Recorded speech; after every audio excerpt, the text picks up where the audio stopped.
Hey guys, Todd with Vapor Honing Technologies. Today we are looking at setting up your shop for a dry blast machine.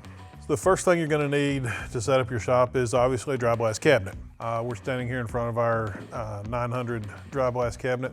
From there, we always recommend that you have your reclaimer and your dust collector, which we have over here on our other side. They're not necessary, you don't have to have them, but it does make the job a whole lot easier. The compressor that you buy is gonna be the main ingredient to making this work correctly. So these machines, just like our wet blast cabinets, require about 20 to 30 CFMs.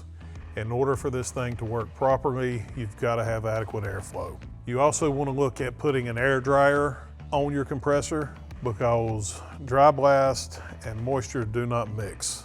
If you get wet air in here, your media is going to start sticking together and you're not going to get any results out of it. Also, in that same retrospect, if you're running a wet blast cabinet, it actually helps to have that air dryer on there also. But pretty much your compressor is your main thing that you need. You do need that air dryer. We'd also recommend doing rubber lined walls inside of these cabinets. Like I said, again, along with our reclaimer and our dust collector.